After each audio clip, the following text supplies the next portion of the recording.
अस्सलाम वालेकुम जी। I am so sorry, मैं लेट हो गया ज़रा।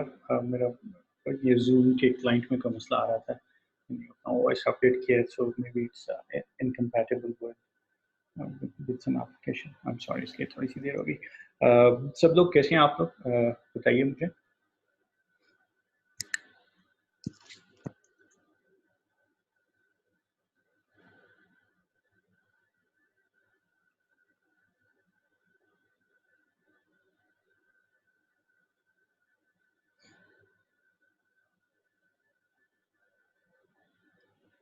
सो I hope everyone is good. मेरा ख्याल है अभी शायद 5 लोग हमारे पास ऑनलाइन हैं। So I assume you are all good. I'm sorry for the Friday. मैं ये समझ रहा था शायद कि मैंने आपके साथ कोई टाइम फिक्स नहीं किया हुआ, बट आई थिंक वो जो मैंने आपको लास्ट ईमेल की थी उसके अंदर वो टाइम फ्राइडे का ऑलरेडी था, और मैं उस पर से कहीं और बिजी था, इसलिए I am sorry that you were kept waiting for that. I apologise for that. तो चलिए मैं स्टार्ट करता हूँ। उससे पहले कि मुझे एक क्वेश्चन आया है किसी का, मैं इसको रिप्लाई कर लूँ। So can the steady state error constants be negative? Q2, can you please explain minimum phase again? Steady state error constants negative हो सकते हैं अगर आपका जो है वो डीसी गेन नेगेटिव होगा। बस अगर आप देखिए तो उसमें जो केपी था या वो थे, तो that had to do with let's say your DC gain, या तो डीसी गेन आपका बिल्कुल नेगेटिव हो सकता है इन सम केसेस, स्पेशली एयरप्लेन के जो होते हैं क्या कहते हैं, जो ट्रांसफर फंक्शंस होते हैं जो लॉन्गिट्यूडनल फ्लाइट डायनामिक्स में वो उनके अंदर एक नेगेटिव साइन आता है। नेगेटिव साइन इस तरह से आता है बिकॉज आपके पास जब आप elevator positive, I don't know आपने पहले पढ़ा हुआ है ये कि नहीं, एलिवेटर का पॉजिटिव तब होता है जब आपका नोज डाउन हो है। तो इसलिए एलिवेटर का जब आपने ऊपर जाना हो तो एलिवेटर नेगेटिव देते हैं, तो उसकी वजह से एक ट्रांसफर फंक्शन के अंदर नेगेटिव आता है। आप अगले साल जाके पढ़ेंगे डॉक्टर जमशेद से कि उसके अंदर नेगेटिव आते हैं, तो उसके जो मेरा ख्याल है कॉन्स्टेंट्स आएंगे वो नेगेटिव होंगे। So I don't see it's a problem, because आपको स्टडी स्टेट एरर की एक्चुअली अमाउंट चाहिए होती है ना, तो ये अमाउंट नेगेटिव भी हो सकती है। अ, ये वो बात। अच्छा फिर लेकिन अगर वैसे अगर आपके पास कोई आ रहा है तो एक दफ़ा मुझे दिखाइएगा, मैं उसको देखूंगा कि कैसा आ रहा है मुझे। बिकॉज 1 प्लस के पी जब होगा तो उसके अंदर तो जो 1 प्लस के पी होगा तो उसके अंदर तो फिर वो उसका नेगेटिव होना मसला कर सकते हैं। तो मुझे अगर प्लीज़ आप क्वेश्चन दिखा दें। अच्छा, ये कह रहे हैं DC gain of one question in assignment is negative but the body method it is positive. Well, body method में गेन तो पॉजिटिव ही होता है आपका हमेशा, वो आपको फेस से पता चलता है कि पॉजिटिव है या नेगेटिव है। तो मेरा ख्याल एक दफ़ा चेक कर लें कि मुझे वो ज़रा उसका राइट अप एक लिख के भेज दें, और आपका जो क्वेश्चन है तो I try to have a look on that. अच्छा, मिनिमम फेज अगेन का आप पूछना चाह रहे हैं। Well, minimum phase it just means कि अगर आपके राइट हाफ प्लेन में पोल ये पोल पड़ा हो तो उसको तो हम अनस्टेबल कह देते हैं, लेकिन अगर राइट हाफ प्लेन में जीरो पड़ा हो तो उसकी वजह से अगर आपने देखा हो तो फेज आपका ज्यादा हो जाता है, जितना जीरो का होना चाहिए उससे ज्यादा हो जाता है। जीरो का फेज होता है +90, which is lead, phase lead है। लेकिन जब आपके पास राइट हाफ प्लेन में जीरो होता है तो वो फेज लैग आ जाता है, उसकी वजह से उसको -90 का फेज आ जाता है। सो दैट इज वाई हम उसको नॉन मिनिमम फेज कहते हैं। और जो बाकी सिस्टम्स में जिसके अंदर राइट हाफ प्लेन में कोई पोल या जीरो ना हो उसको हम मिनिमम फेज कहते हैं, बिकॉज उसका जो फेज है वो, अगर आपने एंड पे देखो जो मैंने लेक्चर अपलोड किया था एंड पे बिल्कुल, कि वो जो थ्योरम है वो बताता है कि आपका अगर आपको गेन पता चल जाए तो आपको फेज भी पता चल जाएगा। तो ये कब पता चल सकता है? जब आपका फेज मिनिमम हो। अगर आपके फेस मिनिमम नहीं होगा तो फिर तो नहीं पता, फिर तो कुछ और भी हो सकता है। So it's just that. Alright, so मैं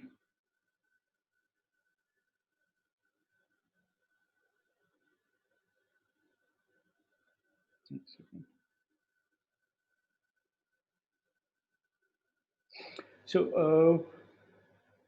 आपको आइडिया समझ आ गया होगा कि हमने देखा था जिस तरह एक रूट लुकस का मेथड था, that became complicated quite quickly. उसके अलावा जो फ्रीक्वेंसी रिस्पांस मेथड है इनके अंदर ये वाला मसला नहीं है। In fact these are very well suited for complicated systems. इनके कुछ डिसएडवांटेजेस मेनली एडवांटेजेस थे, वो हमने यहाँ पर लिखे हुए थे। जो फ्रीक्वेंसी रिस्पांस मेथड्स के हैं इसको हमने ज़रा स्टार्ट से देख लिया था क्या चल रहा है। एंड फिर हमने बोडे प्लॉट्स के बारे में बात की थी। बोडे प्लॉट्स हमने देख लिए थे एंड देन वी सॉ कि एक एसिम्प्टोटिक बोडे प्लॉट आप ड्रॉ कर लेंगे, उसके बाद आपने इसको एक्यूरेट करना है। तो अगर आप देखें एक सिंपल सिस्टम के लिए आपको सिर्फ -3 डीबी का पॉइंट बनाना है एंड इस कर्व को स्मूथली जॉइन कर देना है। तो आपको एंड इसी तरह फेज़ के केस में आपको पता है एसिम्प्टोट आपकी 1 डेकेड पहले से स्टार्ट होगी, पोल के फ्रीक्वेंसी से 1 डेकेड पहले से स्टार्ट होगी और 1 डेकेड बाद तक एसिम्प्टोट खत्म हो जाएगी। उसके वो आगे और पीछे कांस्टेंट हो जाएगा आपका फेज़। तो ये हमने देख लिया था। आई थिंक आपको इसमें क्लैरिटी आ चुकी होगी। अ, एक सेकंड।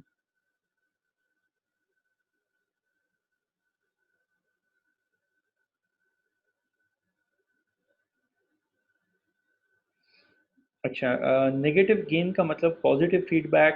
वेल, नेगेटिव गेन का आपके पास सिस्टम होगा तो अगर आप उसके साथ नेगेटिव फीडबैक लगाएँगे तो वो ओवरऑल पॉजिटिव हो जाएगा। ठीक है? इसका ये मतलब नहीं आपने पॉजिटिव लगानी है ओवरऑल। सो अगर आपके पास negative feedback sorry negative gain का सिस्टम होगा जैसे एयरप्लेन के अंदर होता है, तो उसके अंदर आप नेगेटिव फीडबैक नहीं देते बिकॉज़ जो आपने चीज़ नेगेटिव करनी थी वो पहले ही है। तो अब आप क्या करते हैं, आप उसको पॉजिटिव फीडबैक देते हैं, आप जाके वहाँ पे देखिएगा। तो एसेंशियली हमें क्या चाहिए होता है, हमें नेगेटिव फीडबैक चाहिए होती है ओवरऑल। तो अगर सिस्टम ही हमारा नेगेटिव हो, तो फिर हमें फीडबैक पॉजिटिव रखनी होगी। सो ये आप वहाँ जाके देखें। राइट, बिकॉज़ अगर आप नेगेटिव नेगेटिव पॉजिटिव कर दें तो फिर positive feedback is bad, right? वो तो हमने देखा था पॉजिटिव फीडबैक के तो नुकसान है। It is let's say it diverges. तो इसलिए हम इसको पॉजिटिव फीडबैक नहीं यूज़ करेंगे। इसलिए हम नेगेटिव फीडबैक सिस सॉरी नेगेटिव गेन सिस्टम के साथ नेगेटिव फीडबैक नहीं यूज़ करते, हम उसके साथ पॉजिटिव फीडबैक यूज़ करते हैं। ठीक हो गया जी। अच्छा, सो उसके बाद हमने ये देखा था कि राइट हाफ प्लेन ज़ीरो को हम नॉन मिनिमम फेज़ क्यों कहते हैं? बिकॉज़ उसके साथ जो फेज़ एसोसिएटेड होता है, वो आइडियली तो +90 होना चाहिए था, बट यहाँ -90 है और वो -90 हमने देखा है क्यों आ रहा है, इसीलिए हम उसको नॉन मिनिमम फेज़ ज़ीरो कहते हैं। एंड यहाँ पे एक सिस्टम था, इसके अंदर एक पोल, एक ज़ीरो आ रहे थे। अगर दोनों लेफ्ट हाफ प्लेन में होते और अगर दोनों राइट हाफ प्लेन और सिर्फ पोल लेफ्ट हाफ प्लेन में होता, ज़ीरो राइट हाफ प्लेन में होता, तो इन दोनों के बॉडी प्लॉट्स हमने ये देख लिए हैं, यहाँ इस तरह से थे। आई थिंक ये बहुत ही सिंपल सिस्टम आपको समझ आ गई होगी। बाकी भी यहाँ से आप आइडिया ले सकते हैं कि आपकी डैम्पिंग रेशो जैसे वेरी करेगी तो उसके साथ आपकी रेजोनेंस पीक कैसे चेंज होगी। एंड साथ में आप ये देख सकते हैं कि जैसे-जैसे आपकी डैम्पिंग रेशो कम होगी, तो आपके फेज़ के अंदर जो चेंज है वो अब्रप्ट होगा, ये हम देख सकते हैं। अच्छा, यहाँ पे किसी का क्वेश्चन था एक यही रेजोनेंस पीक से रिलेटेड, मैं उसको भी आंसर कर देता हूँ। अच्छा, by resonance peak, does that mean the peak at the corner frequency? Well, इसको आप इस कोर्स में कॉर्नर फ्रीक्वेंसी ही ले सकते हैं, बट ये थोड़ी सी आगे पीछे होती है। So resonance frequency is not exactly the corner frequency. ठीक है, बट यहाँ पे सेकंड ऑर्डर सिस्टम के ऊपर आप इसको काइंड ऑफ सेम ले सकते हैं। ये अभी के लिए मैं आपको बता रहा हूँ, बट एक्चुअली थोड़ी सी चेंज होती है, ये आप जाके आगे वाइब्रेशंस में पढ़ेंगे। या अगर यहाँ पे मेरा ख्याल है लिखा हो, यहाँ पे देख लीजिए। सो यहाँ पे देखिए कि आपके पास क्या होगा, रेजोनेंस जो पीक है उसकी फ्रीक्वेंसी ये है एंड जो आपके पास नेचुरल फ्रीक्वेंसी है, जो कॉर्नर फ्रीक्वेंसी है, वो ये है। तो natural frequency and resonance peak दोनों सेम होंगी अगर आपके सिस्टम की डैम्पिंग रेशियो 0 होगी। यहाँ इस फॉर्मूले से देख लीजिए। अगर डैम्पिंग रेशियो 0 के अलावा कुछ भी होगी तो दोनों में थोड़ा-सा फ़र्क होगा। बट फॉर दिस कोर्स मैं उसके ऊपर डिवेल नहीं करूँगा। बट ये मैं आपको अभी से बता दूँ, जब आप ये वाइब्रेशंस का कोर्स पढ़ेंगे, तो वहाँ पे इन दोनों में फ़र्क होगा और वहाँ पे अगर आपने दोनों सेम कर दी तो फिर आपके नंबर काट देंगे। ठीक है? ऑलराइट। सो सिमिलरली ज़ीरो के केस में आपको पता है कि जब आपकी ज़ीरो की जो डैम्पिंग रेशो हम लेट्स से ये नॉन स्टैंडर्ड वर्ड है, बट अगर हम इसको लिख लें कि ज़ीरो की जो डैम्पिंग रेशो है अगर वो 1 से ऊपर होगी, तो फिर तो आपको पता है कि इसमें कोई डिप नहीं आएगा बिकॉज़ पोल के अंदर पीक आती थी, इसके अंदर डिप आएगा। तो इसी तरह से ज़ीरो फ्रीक्वेंसी सॉरी इस तरह ज़ीरो की आई एम सॉरी इसी तरह से उस ज़ीरो की जो फ्रीक्वेंसी है, कॉर्नर फ्रीक्वेंसी लेट्स से, अगर उसके ऊपर आपका डिप बड़े से बड़ा होता चला जाएगा अगर आपकी डेप्थ रेशियो कम है। अच्छा, अब इससे रिलेट कीजिए कि हम इसको ज़ीरो क्यों कहते हैं? ज़ीरो हम इसलिए कहते थे, अगर आप याद करें, कि this makes our response zero. ठीक है ना? कि हमारी इनपुट ज़ीरो नहीं है बट हमारी आउटपुट ज़ीरो है। ये लेट्स से ज़ीरो की डेफिनिशन है। तो अगर आप देखिए तो आप इनपुट दे रहे हैं बट आपकी जो आउटपुट है वो बहुत कम हो चुकी है। अगर आप देखें इसकी डैम्पिंग रेशियो 0 की कम है, तो इसकी वजह से क्या है कि इसकी जो आउटपुट है वो काफ़ी कम हो चुकी है। ये आप देखिए -10 डीबी से भी ये नीचे है, माइनस लेट्स से 12 डीबी के आस-पास है शायद कहीं। -12 डीबी अच्छा खासा नेगेटिव है। तो -12 dB आपका, लेट्स से अगर आप इनपुट के ऊपर 1 दे रहे हैं तो आपको -12 dB को आप अगर उसमें मैग्नीट्यूड में ट्रांसफ़र कर लें तो आपके पास आंसर आ जाएगा, वो आपको आउटपुट पे मिल रहा है। तो इसलिए हम इसको ज़ीरो कहते हैं, बिकॉज़ आप इनपुट दे रहे होते हैं, लेकिन आपको आउटपुट पे ज़ीरो या बहुत छोटी क्वांटिटी मिल रही होती है। या दूसरे लफ्ज़ों में, हाँ, एक और डेफ़िनिशन मैं आपको भी बता दूँ। मैंने शायद क्लास में मुझे बताने का मौका नहीं मिला बिकॉज़ हम ऑनलाइन इस पे शिफ्ट हो गए थे, कि पोल्स आर जनरेटेड फ्रीक्वेंसीज़, कि आप अपने सिस्टम को जब भी कोई भी इनपुट देंगे, चाहे इम्पल्स दे दें, कुछ भी दे दें, तो उसके अंदर एक जो फ्रीक्वेंसीज़ के ऊपर रिस्पॉन्स जनरेट हो, कुछ फ्रीक्वेंसीज़ होंगी जिनके ऊपर रिस्पॉन्स जनरेट होगा, and those frequencies will be zeros, sorry, poles की फ्रीक्वेंसी। कि आप कोई भी इनपुट दें या कोई इनपुट ना भी दें, आप कोई एक इनिशियल कंडीशन ले लें, तो उस इनिशियल कंडीशन से स्टार्ट होंगे तो आपका रिस्पॉन्स ऑसिलेट करेगा इन जनरल, और जो ऑसिलेट करेगा वो किस फ्रीक्वेंसी से करेगा? वेल, वो फ्रीक्वेंसीज़ ऑफ पोल होंगे। ये तो हम देख चुके हैं ना मोड शेप्स में भी और वहाँ पे भी। तो वो फ्रीक्वेंसीज़ ऑफ पोल से ऑसिलेट करेगा या उनके लीनियर कॉम्बिनेशन के साथ ऑसिलेट करेगा। तो हमने कह दिया कि पोल्स आर जनरेटेड फ्रीक्वेंसीज़, कि वो आप इनपुट में ना भी दें तो वो सिस्टम के अंदर से जनरेट होते हैं। एंड जो ज़ीरोज़ हैं इनको हम कहते हैं, लेट्स से वेनिश्ड फ्रीक्वेंसीज़ कहते हैं, या इस तरह से समथिंग कहते हैं, कि द फ्रीक्वेंसीज़ जिनके ऊपर आप इनपुट देंगे तो आपको आउटपुट पे कुछ नहीं मिलेगा। देखिए ना, ये फ्रीक्वेंसी है ना, यहाँ पे अगर आप देखें इस एक्सेस के ऊपर, तो इस फ्रीक्वेंसी के ऊपर आप इनपुट देंगे तो आपको आउटपुट के ऊपर ऑलमोस्ट नथिंग मिलेगा। तो इसलिए हम इसको कहते हैं कि ये वेनिश्ड फ्रीक्वेंसीज़ हैं, या इसको हम क्या कहें, अटेन्युएटेड फ्रीक्वेंसीज़ कहें, कि इन फ्रीक्वेंसीज़ के ऊपर आपका रिस्पॉन्स अटेन्युएट कर जाता है। तो अब पोल और ज़ीरो की एक और डेफिनिशन आपको पता चल गई कि poles are generated frequencies and zeros are vanished और लेट्स से अटेन्युएटेड फ्रीक्वेंसीज़, जिनके ऊपर आपकी अटेन्युएशन हो जाती है। ऑलराइट जी, तो ये हमने देखा था, फिर मैंने एंड पे कहा था all you need to basically remember is just this table. ये टेबल आप एक दफ़ा समझ लें, एंड उसके बाद जो है वो आप सारे के सारे जितने मर्ज़ी बॉर्डर प्लॉट आएँगे आप खुद से बनाते चले जाएँगे। आपको उसमें कोई मसला नहीं होगा। उसके बाद मैंने कहा था ये एग्जांपल है, ये लगती कॉम्प्लिकेटेड है, बट हम इनमें से हर कंपोनेंट का बॉडी प्लॉट ड्रॉ कर लेते हैं, एंड हर कंपोनेंट का एक दफ़ा आप हाथ से ड्रॉ करके चेक कर लें तो ये होगा। फिर हम क्या करेंगे, फिर हम देखेंगे कि स्टार्ट से इन सारों को ऐड करना शुरू कर देंगे। लकीली लो फ्रीक्वेंसीज़ के ऊपर ना कंट्रीब्यूशन कम से कम होते हैं। ये है 0 डीबी और ये है लेट्स से सम 5 डीबीज़ और व्हाटएवर। तो अब आपने क्या करना है, आपने इन दोनों को ऐड कर लेना है। इन दोनों को ऐड करेंगे तो ये वाली लाइन बन जाएगी। सो इस लाइन में, so now this is your overall asymptote यहाँ तक के लिए। कोई और सारी चीज़ें ज़ीरो हैं। यहाँ तक कि ये ओवरऑल एसिम्प्टोट है। इसके बाद क्या होगा? इसके बाद भी थोड़ी देर तो आप ऐसे ही चलेंगे। सॉरी, नहीं, नहीं। उसके बाद आपके पास ये एसिम्प्टोट नीचे को आ रहे हैं। तो अब क्या होगा? आपकी ओवरऑल एसिम्प्टोट नीचे को आनी शुरू हो जाएगी इस स्लोप के साथ, -20 डीबी पर डेकेड के स्लोप के साथ। बिकॉज़ ये कांस्टेंट है और ये -20 डीबी पर डेकेड का स्लोप है। तो ओवरऑल आप इस लाइन से -20 डीबी पर डेकेड से नीचे आना शुरू कर देंगे। जब वो नीचे आना शुरू करेंगे, थोड़ी देर में +20 डीबी पर डेकेड का एक स्लोप आ जाएगा। That will let's say kind of cancel that. अभी वो कैंसल हुआ ही होगा कि उसके बाद फिर आपके पास एक और -20 डीबी पर डेकेड का स्लोप आ जाएगा, और अभी वो आना शुरू भी होगा, फिर एक और +20 डीबी का आ जाएगा। सो ओवरऑल आप देखें तो ये तकरीबन -20 डीबी पर डेकेड का स्लोप, यानी इस रीजन में थोड़ा-सा ज़्यादा होगा बिकॉज़ ये कंट्रीब्यूशन इज़, बट इवेंचुअली जाके -20 डीबी पर डेकेड का स्लोप सेटल हो जाता है। अगर आप देखेंगे तो ये मोर और लेस ये होगा। इसी तरह से आपके पास फेज़ भी जाके कुछ इसी तरह का जाके सेटल हो जाएगा। तो इट्स -20 डीबी होगा या कुछ चेंज होगा because a oh sorry, yes, ये -40 का ये स्लोप था इनिशियली, ये -20 का नहीं था, बाकी सारे -20, बाकी ये -20 का था, ये +20 का, ये +20 का, ये -40 का था। सो इसकी वजह से ओवरऑल आपका जो स्लोप होगा वो -40 का होगा। नहीं, 1 सेकंड, ये हो गया +40, यस, सो -20 का ओवरऑल स्लोप होगा। सो यस, इसकी वजह से आपका कुछ इस तरह से फ़ेज़ होगा कि आपका फ़ेज़ वेरी करेगा। पहले लेट्स से 0 से नेगेटिव होगा, -90 से थोड़ा नीचे जाएगा और फिर होते-होते -90 पे आ जाएगा। -90 पे क्यों आएगा? बिकॉज़ ओवरऑल आपके पास एक पोल एक्स्ट्रा है 0 से। तो उसकी वजह से आपका लेट्स से मान ओवरऑल जो स्लोप होगा eventually that would be -20 dB पर डेकेड, एंड जो फाइनली आपका फ़ेज़ होगा दैट वुड बी -90 डिग्री पर डेकेड। सॉरी, -90 डिग्रीज़ फाइनल जाके आपके पास होगा। अच्छा, एक और चीज़ मैंने आपसे शायद पहले कही थी कि in general her practical system के अंदर हमेशा आपके पास पोल्स ज़्यादा होंगे, ज़ीरोज़ कम होंगे। ये मैंने आपको कहीं बहुत पहले बताया था। डिज़ाइन के अंदर शायद मैंने जब आपको लीनियर डिज़ाइन बताया था स्टेट स्पेस वाला तब ये बात की थी। अब आज मैं आपको थोड़ा-सा बताता हूँ ऐसा क्यों होता है। और ऐसा इसलिए होता है बिकॉज़ आप देखें कि ये मैग्नीट्यूड आपको क्या बता रहा है? मैग्नीट्यूड आपको रेशो बता रहा है ऑफ ये स्टेडी स्टेट रेशो है या ratio of the steady state responses between output over input. अगर ये बड़ा होगा मैग्नीट्यूड तो इसका मतलब है आप इनपुट थोड़ी दे रहे हैं, आउटपुट बड़ी मिल रही है स्टेडी स्टेट के ऊपर। जब ये रिस्पॉन्स छोटा होगा, काफ़ी हाई फ्रीक्वेंसीज़ पे आप देखें ये छोटा हो गया रिस्पॉन्स ओवरऑल, तो इसका मतलब है कि आप इनपुट बड़ी दे रहे हैं हाई फ्रीक्वेंसीज़ पे। देखें नीचे हाई फ्रीक्वेंसीज़ एक्स एक्सिस पे। हाई फ्रीक्वेंसीज़ के ऊपर आप इनपुट ज़्यादा दे रहे हैं, आउटपुट आपको कम मिल रही है।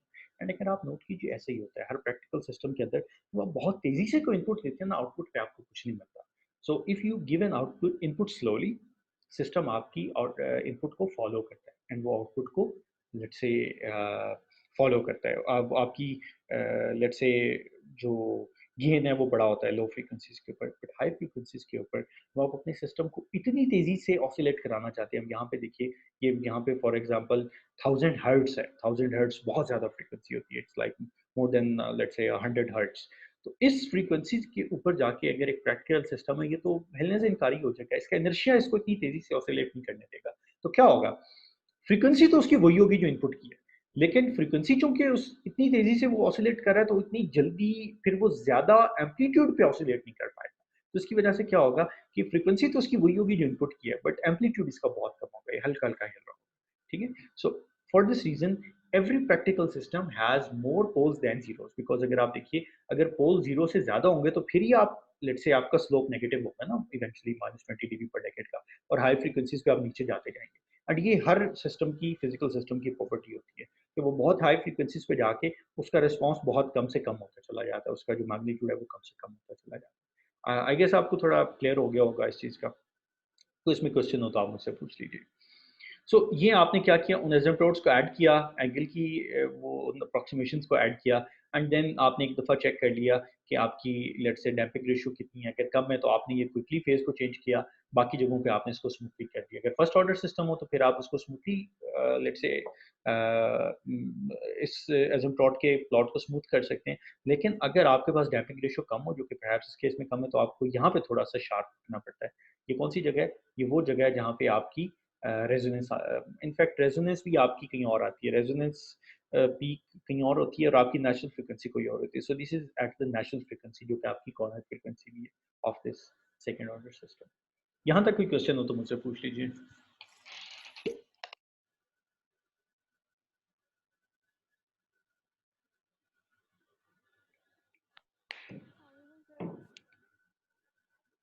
जी अस्सलाम वालेकुम।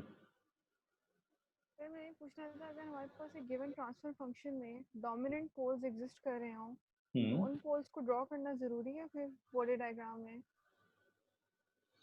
अच्छा, बोडे डायग्राम में डोमिनेंट और नॉन डोमिनेंट में से जो नॉन डोमिनेंट होंगे उनका इतना असर ही नहीं होगा। सो बोडे प्लॉट के अंदर तो ड्रॉ करना कोई मसला नहीं है ना, आप उसका रिस्पॉन्स लेट्स से आप उसका जो भी इफेक्ट आ रहा है वो ऐड कर दें, ऐड ही करना है ना आपको। वो तो रूट लोकस में ज़्यादा मसला होता है, फिर भी रूट लोकस के अंदर जब आपको कहा जाएगा एक सिस्टम का ड्रॉ करना है तो आप उसको ड्रॉ प्रॉपर्ली करेंगे। बट आपको ड्रॉ करते हुए पता होगा कि जो सिस्टम के डोमिनेंट पोल्स हैं उनका रिस्पॉन्स ही ज़्यादा मैटर करेगा, बाकी जो कंट्रीब्यूशन उसका काफ़ी कम आता हो। सो इन जनरल बोडे प्लॉट और रूट लोकस में जो सिस्टम मैं आपको दूंगा उसमें ज़्यादा मसला नहीं होगा डोमिनेट का। यूजली अब अगर आप याद कीजिए, मैंने आपसे कहा था कि आपके सिस्टम में डोमिनेट पोल्स जो होते हैं वो कौन से होते हैं, उनकी फ्रीक्वेंसी कम होती है ज़्यादा होती है? फिर उनकी फ्रीक्वेंसी कम होती है। कम होती है। तो इसका मतलब है डोमिनेंट वाले इस रीजन में हैं, और जो नॉन डोमिनेंट वाले हैं वो किधर हैं? वो हाई फ्रीक्वेंसी रीजन में हैं। तो हाई फ्रीक्वेंसी रीजन में आपने सिर्फ उसको लेट्स से अगर आप देखें ऑलरेडी -40 है, ये इस तरह से है, इट इज़ ऑलरेडी अच्छा बाय द वे, ये 0 डीबी इज़ 1, 0 डीबी से ऊपर आपके पास एम्प्लीफिकेशन हो रही है, 0 डीबी से नीचे आपके पास अटेन्युएशन हो रही है। तो जब आप अटेन्युएशन के लिए ज़ोन में हैं तो ऑलरेडी इसका मतलब है कि उस उन लेट्स से पोल्स का आपके सिस्टम के इवेंचुअल रिस्पॉन्स के ऊपर फ़र्क नहीं पड़ेगा। लेकिन आप ड्रॉ कर लें, कोई कोई इतना ज़्यादा मुश्किल नहीं है। बॉडे प्लॉट के अंदर तो सारा फ़ायदा ही है, बहुत आसान चीज़ें हैं, और स्पेशली जो आपको मैं दूँगा वो लेट्स से बहुत ज़्यादा कॉम्प्लिकेटेड, स्पेशली ऐसा ट्रांसफर फंक्शन तो मैंने आपको कोई नहीं ना दिया जैसा ये स्लाइड्स में। Thank you sir. You welcome. और सर एक और चीज़ पूछनी थी कि जी हमारे पास जब सिंपल ट्रांसफर फंक्शन में एक गेन प्रेजेंट है, तो अगर गेन नेगेटिव होगा तो हमारा जो फेस पे एंगल बनेगा वो +180 होगा या -180 होगा? अच्छा, आप बताइए। सर मैं -180 होना चाहिए। हाँ, हम इसको ना -180 ही लेते हैं, बिकॉज़ -1 हमारे पोल्स की वजह से अमूमन लैग आता है। तो लैग आता है और वो यूजुअली ज़्यादा पोल्स होते हैं, ज़ीरोज़ कम होते हैं, तो वो लैग ही आता चला जाता है। एंड वो लैग सारे ऐड होके अगर -180 को टच कर जाएँ, तो इसका मतलब है हमारा सिस्टम जो है वो अनस्टेबल हो जाएगा, अगर आपका गेन उस वक़्त पॉज़िटिव है तो, गेन 0 डीबी से ऊपर है। तो इसलिए हम लेट्स से ट्रेडिशनली इसको -180 की साइड पे लेके जाते हैं। ठीक है, thank you sir. You welcome. अच्छा जी, ये मुझे एक और क्वेश्चन राइटिंग में आया हुआ है कि if phase at gain crossover frequency is between +180 and -180, then phase margin will be positive. हाँ, फिर ज़ाहिर है पॉजिटिव होगा, बिकॉज़ आपका जो कि जब आप गेन क्रॉसओवर करेंगे उस टाइम आपका फेज़ 180 -180 को तो नहीं ना टच किया। तो इसका मतलब है there is still some margin with you, तो इस मार्जिन की वजह से और that margin is positive. Negative margin का पता है क्या मतलब होता है? नेगेटिव मार्जिन का मतलब होता है कि you are already let's say destroyed by a margin, you are already unstable by a margin. Negative margin तो इनफैक्ट बुरी चीज होती है, तो पॉजिटिव मार्जिन होगा ऑफ कोर्स आपके पास। अच्छा जी, तो ये फिर मैंने कुछ सिंपल सिस्टम्स दिए हुए थे, इसी से मिलते जुलते मैंने आपको असाइनमेंट में दिए हैं। वो आप असाइनमेंट वाले आई थिंक आप देखेंगे तो बहुत ज़्यादा मुश्किल नहीं लगेंगे आपको। तो यहाँ तक कोई क्वेश्चन हो बॉडी प्लॉट्स तक तो आप पूछ लीजिएगा।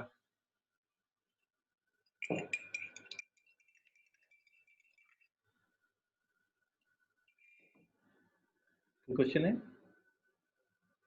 चलें, आई सपोज़ नहीं। अच्छा, ये उसके बाद मैंने थोड़ा-सा कंपैरिज़न किया था Bode plot and root locus का, कि दोनों में से रूट लोकस की शक्ल ही चेंज हो जाती है, पोल ऐड करें या ज़ीरो ऐड करें। लेकिन बॉडी प्लॉट की लेट्स से उसके अंदर एक कंट्रीब्यूशन ऐड हो जाता है, लेकिन सब कुछ चेंज नहीं होता उसके अंदर। So that is something good. फिर स्टेबिलिटी मार्जिन के केस में मैंने आपको बताया था कि रूट लोकस चलता है, शुरू होता है इस इक्वेशन से, तो जब मार्जिनल स्टेबिलिटी होगी तो it means crossing into right half plane, जिसका मतलब ये है कि आपका रियल पार्ट ज़ीरो हो जाएगा, इमेजिनरी पार्ट रहेगा, तो इसलिए ये इक्वेशन आ जाएँगे आपके पास। तो इसका मतलब है कि लेट्स से आपने इसको सॉल्व करना है और आपके पास स्टेबिलिटी, इंस्टेबिलिटी आ जाएगी।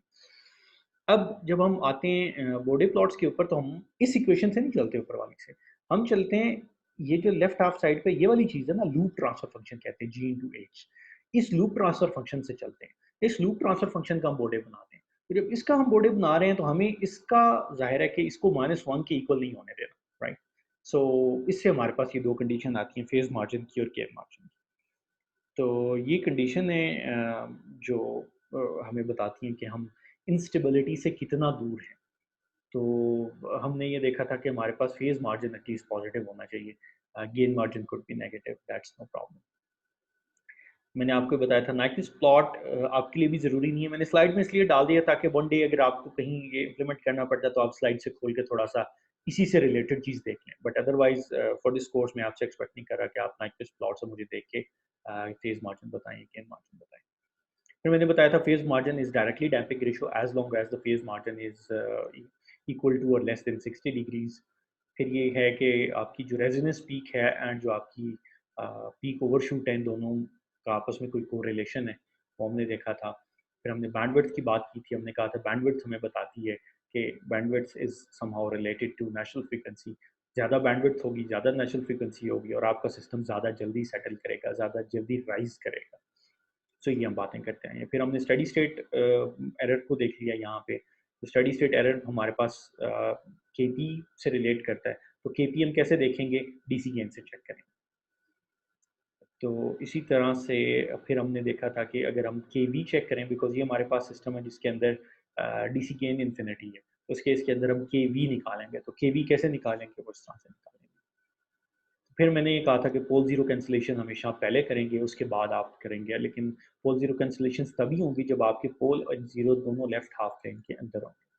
फिर ये एक थ्योरम था जिसकी प्रैक्टिकल वैल्यू सिर्फ ये है कि अगर आपके राइट हाफ प्लेन में कोई पोल एंड ज़ीरो नहीं है, सिर्फ और सिर्फ मैग्नीट्यूड ड्रॉ करें और मैग्नीट्यूड से ही आपको फेज़ का भी पता चल जाएगा। लेकिन ये इक्वेशन ख़राब कब होती है? ये तब ख़राब होती है इक्वेशन जब आपके पास राइट हाफ प्लेन में पोल एंड ज़ीरो पड़े होते हैं। तो वो फिर आपके लेट्स से उनका गेन तो बड़ा क्लियर होता है, एम्पलीट्यूड तो बड़ा क्लियर होता है, लेकिन उनका जो फेज़ है वो मिक्स अप हो जाता है पोल्स एंड ज़ीरोज़ का आपस में, तो इसलिए फिर हमें वो ठीक से पता नहीं चलता। उस केस में भी लेट्स से हम बॉडी प्लॉट तो ड्रॉ कर सकते हैं, बट लेट्स से ये एक थोड़ी-सी बात आपको देखनी है कि उसमें पोल एंड ज़ीरो आपको उसमें आपको मैग्नीट्यूड और फेज़ दोनों देखने पड़ेंगे, सिर्फ एक से काम नहीं चलेगा। ठीक हो गया, तो यहाँ तक था। अच्छा, मुझे ये बता रहा है कि 5-6 मिनट है मेरे पास, उसके बाद ये पहला सेशन हमारा ख़त्म हो जाएगा। मैं इन द मीन टाइम 2-4 लोगों के क्वेश्चन आए हुए हैं, उनको जवाब दूँ। अच्छा, नाइक्विस्ट प्लॉट का ओवरव्यू दे दें। अच्छा, Nyquist plot is just polar plot, उसके ऊपर मैं ज़्यादा बात नहीं करूँगा, बट सिर्फ ये सोच लीजिए कि जो डेटा हमारे पास लेट्स से 2 अलग-अलग प्लॉट्स में हमने डाला हुआ है, वो हम सेम प्लॉट के ऊपर डाल सकते हैं, ठीक है? अच्छा, if the Bode plot is between 0 and 180, how do we find the phase margin then? अच्छा, आई अज़्यूम आप कह रहे हैं कि प्लस 180 के बीच में होगा। मेरा ख़्याल है फिर तो आपको पता है कि वो आपका फेज़ मार्जिन 180 से ज़्यादा होगा, ठीक है? ये चेक कर लीजिए। नहीं सॉरी, आपने फिर बिल्कुल आपने ठीक कहा। इसके अंदर फिर आपने किस तरह से करना होगा जो आपकी कम से कम फेज़ वाली साइड है, कि आपके पास मार्जिन कम वाली साइड पे होगा। तो अगर आपके पास फॉर एग्ज़ाम्पल प्लस 90 डिग्री का बॉर्डर प्लॉट है, तो आपके पास जो फेज़ मार्जिन बचेगा that would be plus 95, sorry plus 90। And अगर आप लेट्स से माइनस 90 पे हैं, तो फिर भी आपके पास जो जो कम वाला मार्जिन होता है ना, आप उसको लेते हैं। तो इस केस में कम वाला मार्जिन जो है वो भी लेस देन लेट्स से 180 होगा, बिकॉज़ आप 0 एंड 180 के बीच में है ना, तो फॉर एग्ज़ाम्पल 90 के ऊपर है, प्लस 90 के ऊपर, तो आपका जो फेज़ मार्जिन होगा वो प्लस 90 होगा।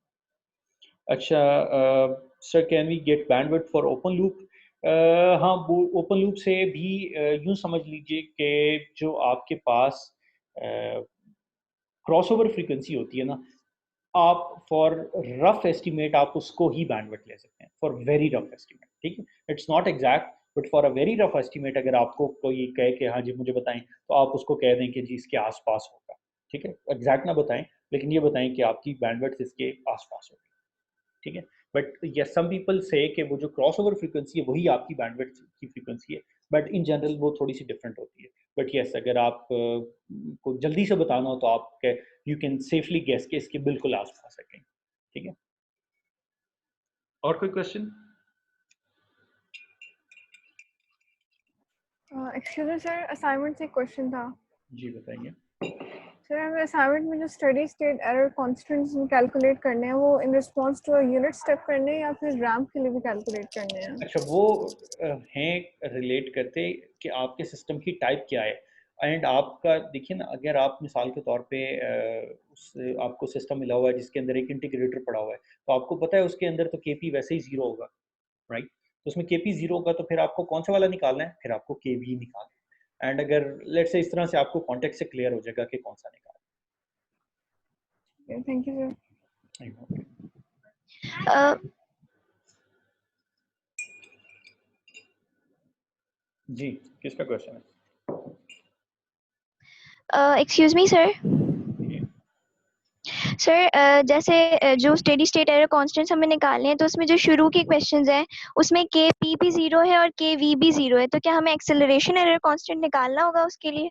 वेल, इट डिपेंड्स कि अगर आपके पास केपी और केवी दोनों 0 हैं, तो फिर आप वहीं पे रुक जाइए, बिकॉज़ मैंने आपको के ए निकालना इन बॉर्डर प्लॉट के थ्रू दिखाया नहीं है। ऑल्दो निकल आता है सही, बुक में हुए हैं ये चीज़ें, बट वो मैंने आपको अभी सिखाया नहीं है, तो आप यहाँ पे रुक सकते हैं।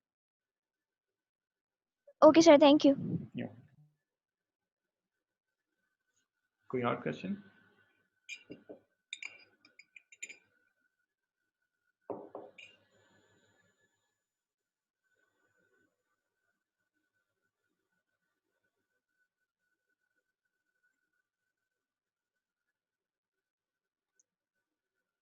क्वेश्चन खत्म हो गए?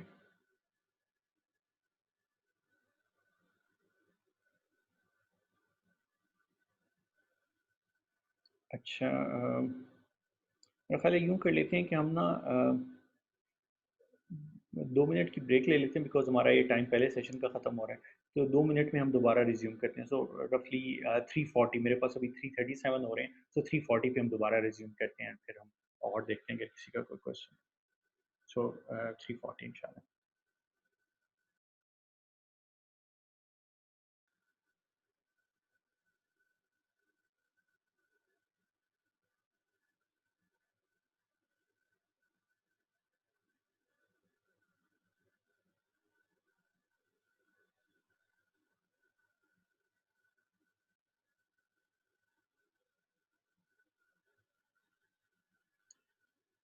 जी कोई क्वेश्चन आपका हो?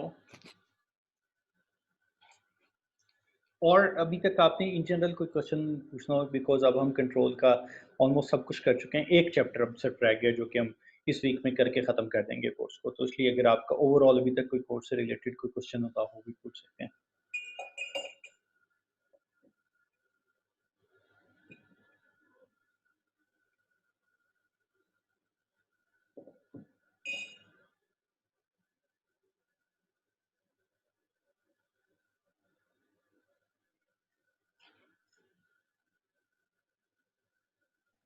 Excuse me sir.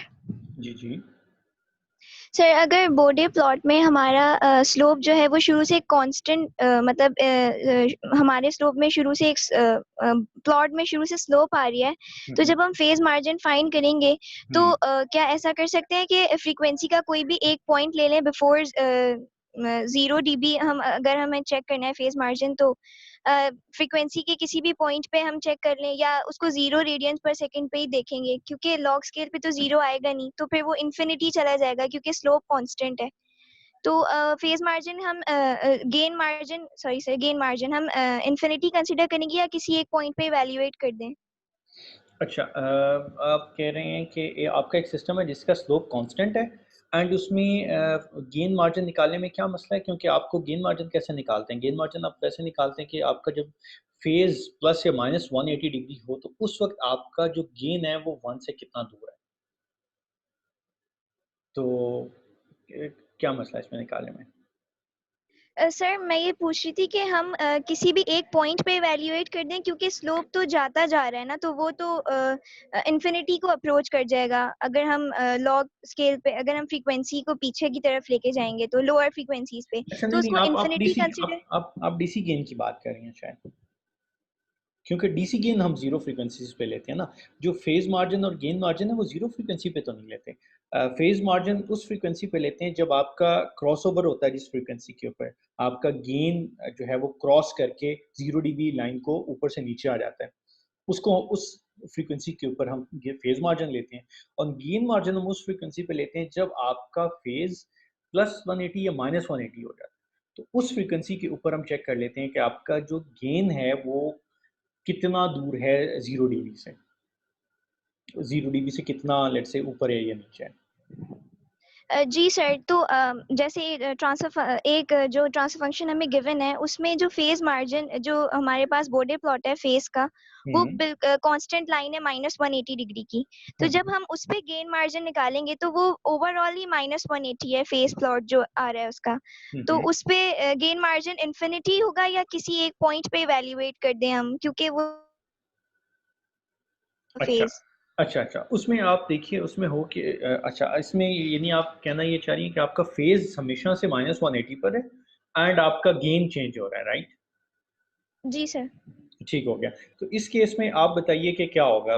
Let's say अगर मैं पहले तो बात करूं फेज मार्जिन की, फेज मार्जिन निकल आएगा आपका। जी सर। ठीक हो गया। फेज मार्जिन किस तरह से निकलता है भला? कि आपने क्रॉस ओवर के ऊपर चेक कर लिया, फेज मार्जिन आपका लेट्स से 0 है अगर आप हमेशा से -180 के ऊपर जा रहे हैं तो। अब हम अगर बात कर लेते हैं गेन मार्जिन की, तो गेन मार्जिन इसके केस में आप हमेशा से -180 पर आ रहे हैं एंड गेन, यस, इस केस में गेन मार्जिन इसको हम अनडिफाइंड कह सकते हैं बिकॉज़ आपके पास आप हमेशा से ही -180 डिग्री के ऊपर आ रहे हैं। सो एंड फेज मार्जिन आपका ऑलरेडी 0 है। बेसिकली हमने ये कहा था कि phase margin is very directly related to जो भी हमारा सिस्टम है उसकी डैम्पिंग रेशियो के साथ। तो उसकी डैम्पिंग रेशियो ऑलरेडी 0 हो गई है, तो इस केस में हम let's say we can say कि इसमें जो गेन मार्जिन है वो अनडिफाइंड, ये कह लीजिए आप। ठीक है sir, thank you. You're welcome. अच्छा, मेरे पास एक दो रिटन क्वेश्चन आए हुए हैं कि free response of the system, if we are provided with eigen values and eigen vectors and we are to determine the initial conditions, how we are to determine those. Well, आपको अगर eigen values पता है, eigen vectors पता है, तो आपको पता है कि अगर आप आइगन वेक्टर वाली इनिशियल कंडीशन से स्टार्ट करेंगे, यानी आइगन वेक्टर क्या है, वो एक वेक्टर है ना, तो इनिशियल कंडीशंस का भी एक वेक्टर होगा। तो अगर आप उसी वेक्टर से या उसके एक मल्टीपल वेक्टर से स्टार्ट कर लेंगे, तो ऑफ कोर्स आपको आप उसी आइगन वैल्यू की फ्रीक्वेंसी से ऑसिलेट करते रहेंगे हमेशा के लिए, सॉरी के साथ ऑसिलेट करते करते अगर आप डिके करें तो डिके करेंगे। अगर आपके पास डैम्पिंग रेशियो जीरो है तो आप हमेशा करते जाएंगे, और अगर आपके पास damping ratio positive sorry negative है तो आप ऑसिलेशन आपकी बढ़ती चली जाएंगी। कुछ और इससे ऐड करना है तो पूछ ले, बट मेरा ख्याल है आपको समझ आ गई। अच्छा, एक और क्वेश्चन है, how do we read stability of system from Bode plot. Well अभी तक कितनी लंबी यही तो बात चल रही थी ना। जी, अभी इतनी लंबी यही तो बात चल रही थी कि हमने कैसे निकालनी है स्टेबिलिटी। स्टेबिलिटी के हमने मार्जिन्स निकालने हैं ना। तो अगर हमारे पास स्टेबिलिटी मार्जिन ख़राब आ रहा है, लेट्स से फॉर एग्जांपल आपके पास फेज़ मार्जिन 0 है, तो इसका मतलब है सिस्टम अनस्टेबल है। अगर फेज़ मार्जिन नेगेटिव है, लेट्स से फेज़ मार्जिन अगर 0 है तो सिस्टम मार्जिनली स्टेबल कह लें आप या अनस्टेबल कह लें। बट अगर आपके पास फेज़ मार्जिन नेगेटिव है तो सिस्टम अनस्टेबल है, एंड फेज़ मार्जिन पॉजिटिव है तो आपके पास सिस्टम स्टेबल। तो इसी तरह स्टेबिलिटी पता कराते हैं।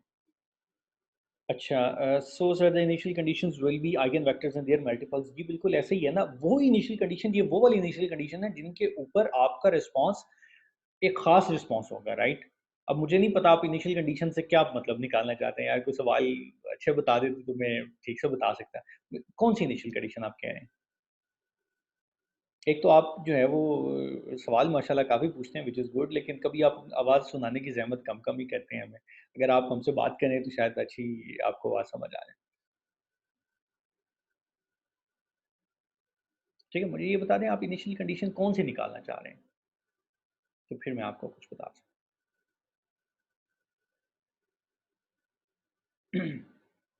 मैं तो लेट्स से अज़्यूम किया था कि आप शायद वो वाली इनिशियल कंडीशन निकालना चाह रहे हैं, बट आई डोंट नो कि आपका क्या मतलब है इससे? या तो आप कुछ एक्सप्लेन कर देते तो फिर पता चल जाता। सर जो एक्स ई रेज़ टू, नहीं, ये एक्स नॉट किसने कहा है कि ये इनिशियल कंडीशन आपको निकालनी है? इनिशियल कंडीशन तो यूजुअली गिवन होती हैं, आप सॉल्यूशन निकाल लेते हैं। यूजुअली ऐसा होता है, कुछ इन्वर्स प्रॉब्लम्स भी होते हैं, वो भी हो सकते हैं, बट इनिशियल कंडीशन तो हर सिस्टम की लेट्स से डिपेंड करता है उसके एनवायरनमेंट पे या उसकी कंडीशन पे कि वो क्या होगी। ये एक्स नॉट आइगन वैल्यूज से, आइगन वेक्टर से किस तरह से रिलेटेड है? वेल दैट इज, अगर आप मुझसे डिस्कस करें तो शायद मैं कुछ बता सकता हूँ, इस तरह आप मुझसे बुझाते हैं पूछवा रहे हैं, आई एम सॉरी। एक्स नॉट निकालना, इसका इसका क्या मतलब है? आई हैव नो क्लू, इससे आप पूछना क्या चाह रहे हैं? जी, इन द मीनवाइल किसी और का कोई क्वेश्चन है तो पूछ लीजिए इतनी देर में, अगर ये नुमान साहब ज़रा एक्सप्लेन कर दें सवाल को तो मैं इसके सवाल का अच्छे से जवाब दे सकूँ शायद।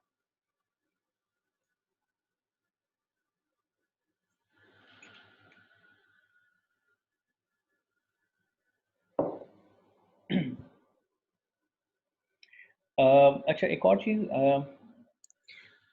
थोड़ा सा मुझे ये सोच के बताइए कि आपका अगर एग्ज़ाम हमें ऑनलाइन लेना पड़े या रिमोट लेना पड़े कुछ इस तरह का, तो उसके लिए क्या किया जाए? बिकॉज़ चांसेस आर कि ये पेंडेमिक जिस तरह से देखें, जब हमने आपको छुट्टियाँ की थी तो केस मेरा ख़्याल है 100 भी नहीं थे पाकिस्तान में। अब जो है वो 1 लाख से ऊपर हो चुके हैं। So it is very alarming situation जो कि बन रही है। तो आई डोंट नो कि ये आगे किस तरह से जाता है, 15 जुलाई तक चीज़ें बिल्कुल ठीक हो सकती हैं या नहीं। एंड चाहे हुकूमत ने सब कुछ खोल दिया हो, लेकिन यूनिवर्सिटीज़ के बारे में और स्कूलों के बारे में they are a bit concerned, because उसकी रीज़न ये है कि यूनिवर्सिटीज़ के अंदर एक क्लासरूम के अंदर बहुत ज़्यादा, और स्पेशली मेरी क्लास होती है उसके अंदर, तो आप देखें कि आप 60 के करीब लोग बैठे होते हैं। तो अगर खुदा ना खास्ता एक स्टूडेंट को भी या एक फैकल्टी मेंबर ही कोई कोरोना लेके आ जाए तो सारी की सारी क्लास को हो जाए, दैट वुड बी लेट्स से डिज़ास्ट्रस। तो इसलिए लेट्स से जब तक कि बिल्कुल मामला कंट्रोल में नहीं हो रहा, आई डोंट फोरसी कि government schools and colleges and universities को ओपन करने वाली है। So what do you think कि हम किस तरह से ऑनलाइन एग्ज़ाम का कर सकते हैं? अगर आपके पास कोई लेट्स से अच्छा लेट्स से सजेशन है तो ज़रूर बताइए, बिकॉज़ ये ना हो कि लेट्स से यूनिवर्सिटी कुछ डिसाइड कर ले और उसके बाद फिर आप कहें कि सर ऐसा हो गया वैसा हो गया, so I am asking you for your suggestion, और ये मैं लेट्स से आगे कन्वे करूँगा जहाँ तक अपने डिपार्टमेंट में भी, डीसी के पास भी, जहाँ पे भी लेट्स से होगा, तो आई कन्वे टू देम कि स्टूडेंट्स हमारे ये सोच रहे हैं। अगर आप बताएंगे टाइमली तो मैं उनको भी बता सकूँगा, लेकिन अगर आप लेट्स से कुछ नहीं बताएंगे तो फिर नहीं हो सकेगा। सो समवन सेज कि oral exam will be better, I have no doubt. मैंने मास्टर जब किया इटली के अंदर, वहाँ पे मैंने देखा there was let's say prevailing culture of this oral exams, के ओरल एग्जाम के अंदर वो हर स्टूडेंट को एक स्लॉट मिल जाती थी, 40-45 मिनट 1 घंटे की। उस स्लॉट के अंदर वो एक टीचर के साथ फेस टू फेस बैठ के डिस्कस करते थे, एंड वो अच्छे से टीचर को भी पता चल जाता था, स्टूडेंट को भी पता चल जाता था कि दोनों को लेट्स से क्लियर हो जाती थी बात कि कितने स्टूडेंट के मार्क आने चाहिए। और उसके बाद बड़ा इंटरेस्टिंग पॉइंट ये होता था कि टीचर वुड से कि जी मैं आपको ना इतने मार्क्स दे सकता हूँ, सो 95 दे सकता हूँ for example, and the student would say कि जी नहीं सर मेरा ख्याल है मुझे आप थोड़े ज़्यादा दें। उसके बाद क्या होता था कि द फैकल्टी वुड से कि अच्छा 95 से ऊपर जाने के लिए जिसने करना हो ना, अपील करनी हो, उसके लिए मैंने एक क्वेश्चन रखा हुआ है, वो अपील क्वेश्चन है, तो वो मुश्किल होगा थोड़ा सा, तो वो अब वो टीचर अपील क्वेश्चन उससे पूछता था। अगर वो टीचर के उस अपील क्वेश्चन का स्टूडेंट आंसर दे देता था तो वो उसके मार्क्स वाकई वो बढ़ जाते थे, ऊपर उससे ऊपर चले जाते थे। अगर नहीं होता था तो वो खुद ही बेचारा शर्मिंदा होकर कहता था अच्छा जी पुराने जितने हैं वही ठीक है, और वो मार्क्स लेके इंस्टीट्यूशन कर चला जाता। So that's what it was। लेकिन दूसरे नंबर पे मैं ये बता दूं कि एब्सोल्यूट 60% से नीचे फेल होता था स्टूडेंट। सो ओरल एग्जाम के अंदर इफ टीचर फील्स के 60% से कम उसकी प्रिपरेशन है, वो फेल है। कई दफ़ा ऐसा होता था कि अच्छा इटली के अंदर ये कम मार्क्स वाला रिवाज नहीं है, वहाँ पे जो लोग हैं ना वो 100% वाले लोग होते हैं। इनफैक्ट 100 से ऊपर मार्क्स भी आ सकते हैं, उसको ऑनर्स कहते हैं। इटली में ऑनर्स का मतलब ये नहीं होता कि आपने 4 में से 3.5 ले लिया तो आपकी ऑनर्स है। इटली में ऑनर्स का मतलब ये है कि अगर आपने 4 में से 4.1 लिया है ना, तो फिर आपकी ऑनर्स है। वो ऑनर्स वाले लोग होते थे जो कि एक्स्ट्रा, फिर टीचर भी कोई एक्स्ट्रा क्वेश्चन पूछते थे जो उनके ख्याल में बड़ा हायर लेवल का होता था, एंड स्टूडेंट भी उसका आंसर देते थे और फिर उनको ऑनर्स मिल जाती होती थी उस तरह से। सो सो यस, सो हाँ, मैं ये कह रहा हूँ उनके यहाँ ऑनर्स का कल्चर था। तो वहाँ पे फिर ये होता था कि एब्सोल्यूट 60 पे तो फेल हो जाते थे आप, लेकिन अगर आपके 65 या 70 तक भी होते थे तो टीचर कहता था यार मज़ा नहीं आया, अगली दफ़ा दोबारा दे देना। साल में 5 दफ़ा होते थे ओरल एग्ज़ाम वहाँ पे। तो अगली दफ़ा फिर दे देना, बट आपके मार्क्स अच्छे आ जाएँगे, तो स्टूडेंट भी हँसी खुशी चला जाता था और अगली दफ़ा प्रिपेयर होके ज़्यादा अच्छे मार्क्स ले लेता था। अच्छा जी, एक स्टूडेंट कह रहे हैं open book exam would be difficult, ठीक है, आई अंडरस्टैंड, थोड़ा-सा मुश्किल हो जाता है काम, लेकिन ओपन बुक ऑनलाइन एग्ज़ाम में मुश्किल क्या है? ओपन बुक का मसला है या ऑनलाइन एग्ज़ाम का मसला है? इसमें किस चीज़ से आप ज़रा डिसएग्रीड हैं? ये भी क्लियर कर देना।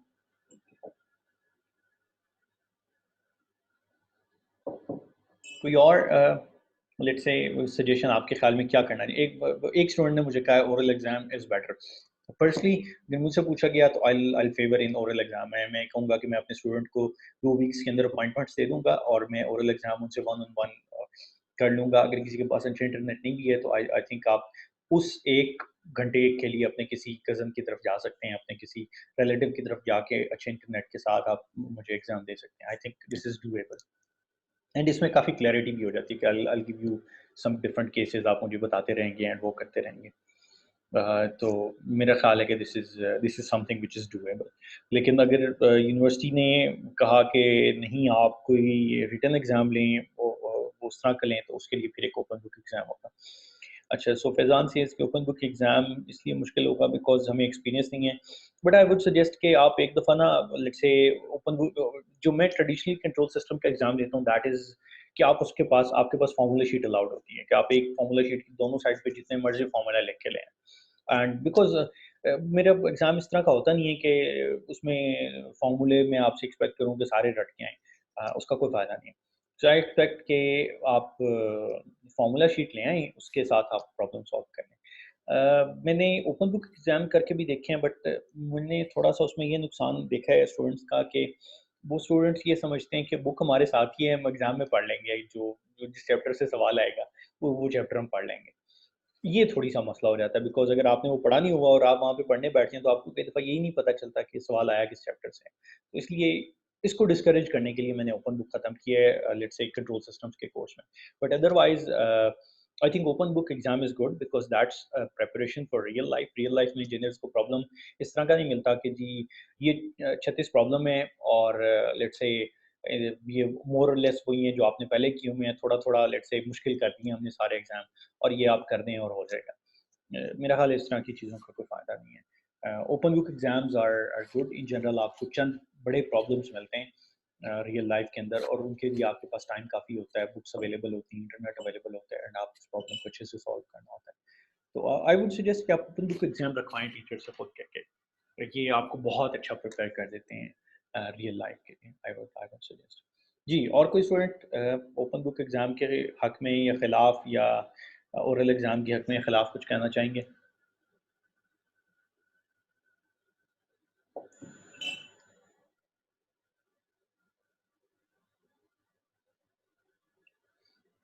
अच्छा, एक और चीज़ ये इन ऑनलाइन क्लासेस के बारे में आप कुछ बात करना चाहेंगे? How how was that?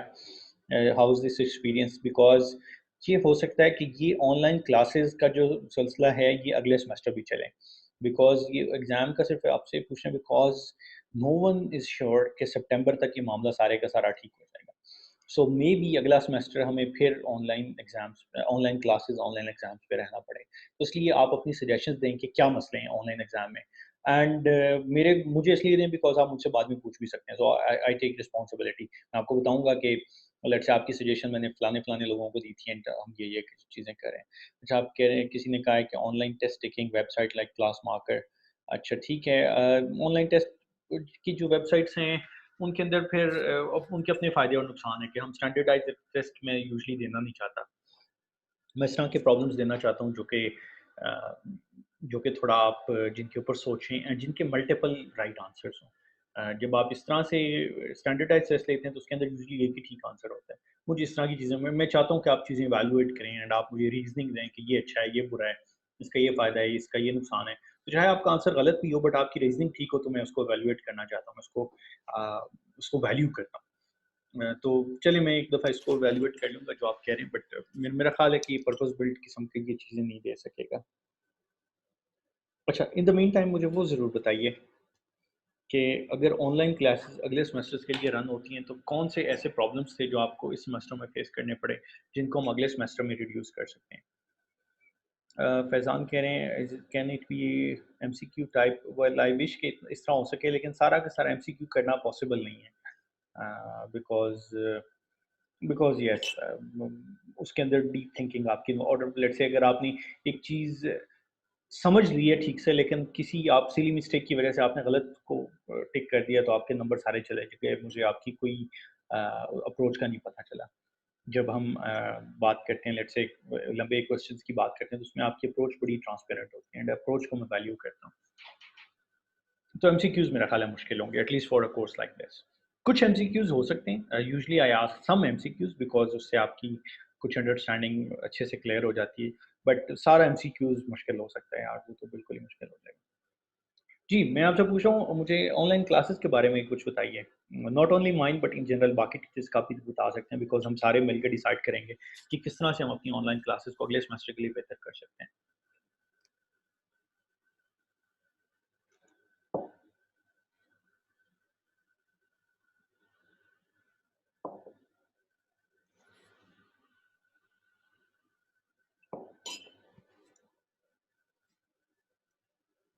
कोई आइडिया नहीं?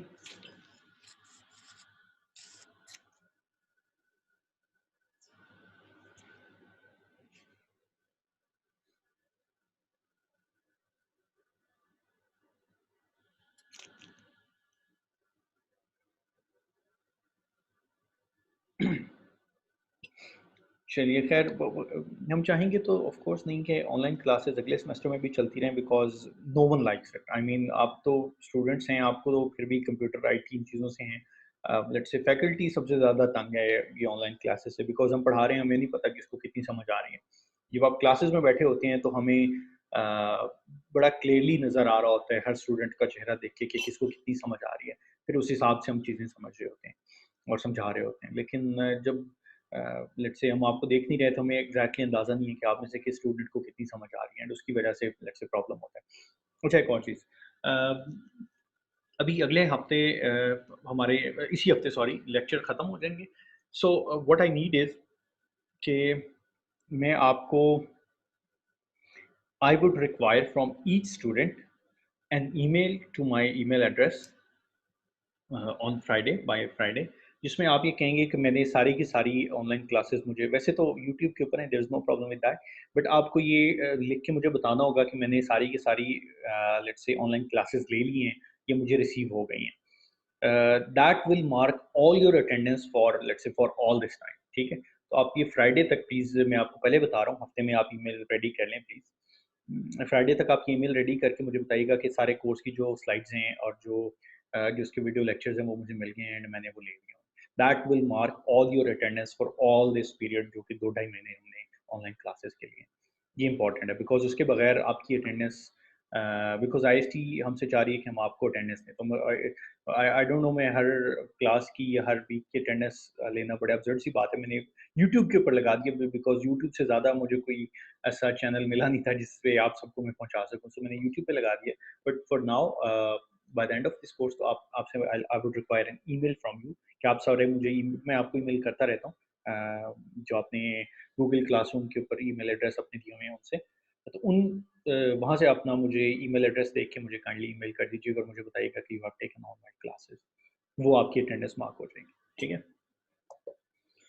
Acha, someone says that online classes were good. At the beginning, it was difficult to handle all the subjects online, but sometimes the workload is increased. But classroom learning is more effective, and not every subject is understood very clearly. Ji, absolutely, classroom learning का तो कोई alternative है ही नहीं। और जितना classroom size छोटा होगा शायद उतना ज़्यादा फ़ायदे की बात होती है, there is no doubt.